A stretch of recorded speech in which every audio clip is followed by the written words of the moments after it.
آج ہم سیمبرو ٹیبلٹ اس کے بارے میں تفصیلاً گفتگو کریں گے۔ سب سے پہلے اس کا جنیرک فارمولا دیکھ لیتے ہیں۔ برومیزیپام اس کا جنیرک فارمولا ہے اور یہ 3 ملی گرام میں اس ٹیبلٹ میں شامل ہوتے ہیں۔ اب دیکھتے ہیں کہ کس صورت میں اور کن مقاصد کے لیے اس کو استعمال کیا جا سکتا ہے۔ اگر آپ کو کوئی انگزائٹی ہے، کوئی پریشانی ہے یا کوئی صدمہ پہنچے، آپ کو شارٹ ٹرم ٹریٹمنٹ کے لیے اس کو استعمال کیا جاتا ہے۔ کوئی صدمہ پہنچا ہے یا پھر آپ کو نیند نہیں آتی تو اس صورت میں اس کو استعمال کیا جا سکتا ہے۔ ہائپر ٹینشن ٹیکیکارڈیا ہے، آپ کو اس صورت میں اس کو استعمال کیا جا سکتا ہے۔ اس کے علاوہ اگر آپ کا بلیڈر جو ہے نا اس میں اریٹیشن ہے، پیشاب آپ کا بار بار آ رہا ہے، اس صورت میں اس کو استعمال کیا جا سکتا ہے۔ اریٹیبل باؤل سنڈروم ہے، آپ کو ڈائریا ہے، سپاسم ہے، اس صورت میں اس کو استعمال کیا جا سکتا ہے۔ اس کے علاوہ دمہ ہے جن کو، یا پھر آپ کو ڈیوڈرل السر ہے، گیسٹرک السر ہے، اس میں بھی اس کو استعمال کیا جا سکتا ہے۔ یہ ایک بینزوڈائزپین کلاس سے تعلق رکھتی ہے، خود سے آپ نے اس کو استعمال نہیں کرنا۔ اب ہم دیکھتے ہیں کہ کون لوگ اس کو استعمال نہیں کر سکتے۔ یہ سب سے اہم ہے، وہ لوگ جن کو الرجی یا ہائپر سینسٹیوٹی ہے، وہ لوگ اس کو استعمال نہیں کر سکتے۔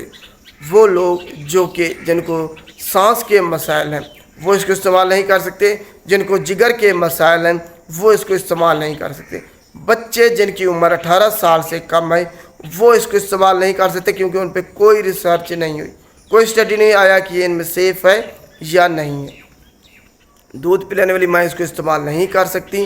اسی طریقے سے حاملہ خواتین بھی اس کو استعمال نہیں کر سکتی کسی بھی صورت میں، کیونکہ ان پہ کوئی ریسرچ، کوئی اسٹڈی نہیں ہوئی آیا یہ استعمال کرنے کے بعد ایک بچے کو کوئی نقصان تو نہیں پہنچے گا۔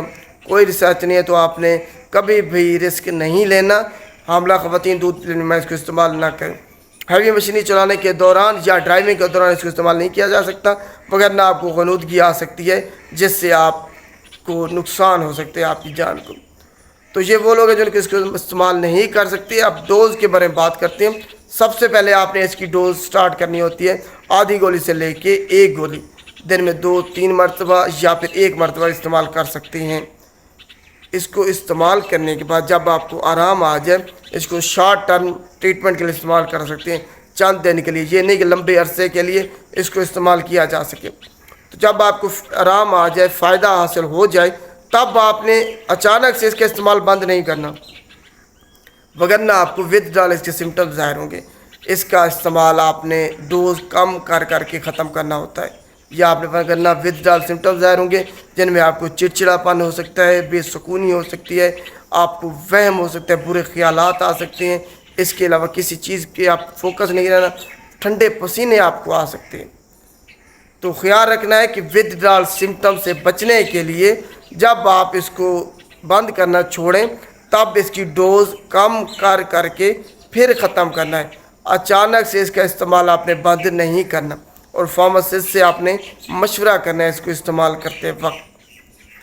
تو یہ اب ہم آخر میں اس کے دیکھتے ہیں کہ کن ادویات کے ساتھ اس کو استعمال نہیں کر سکتے۔ ہر وہ ادویات جو انگزائٹی یا اینٹی ڈپریسنٹ یا پھر عام الفاظ میں نیند آور ادویات جو ہیں ان کے ساتھ آپ نے اس کو استعمال نہیں کرنا۔ جو لوگ شراب پیتے ہیں، شراب نوشی کرتے ہیں، اس کے ساتھ آپ نے اس کو استعمال نہیں کرنا، وگرنہ اس کا ایفیکٹ ڈبل ہو جائے گا۔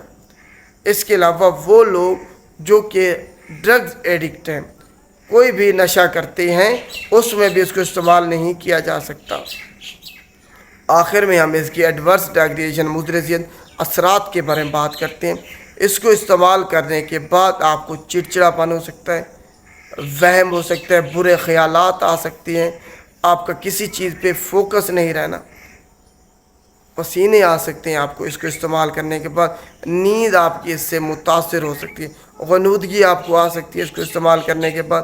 اس کے علاوہ سوسائڈل تھاٹس بھی آ سکتے ہیں، خودکشی کے خیالات بھی۔ تو یہ آپ نے ذہن میں رکھنا ہے، اس کو استعمال کرنے کے بعد یہ ایڈورس ڈرگ ریئیکشن آپ میں ظاہر ہو سکتے ہیں۔ تو یہ آج کا ٹاپک اس کے بارے میں تھا۔ امید ہے آپ کو تفصیلاً سمجھ آ گئی ہوگی۔ خود سے استعمال نہیں کرنی، ہمیشہ فزیشین کے مشورے سے اور فارماسسٹ کے مشورے سے آپ نے استعمال کرنی۔ شکریہ۔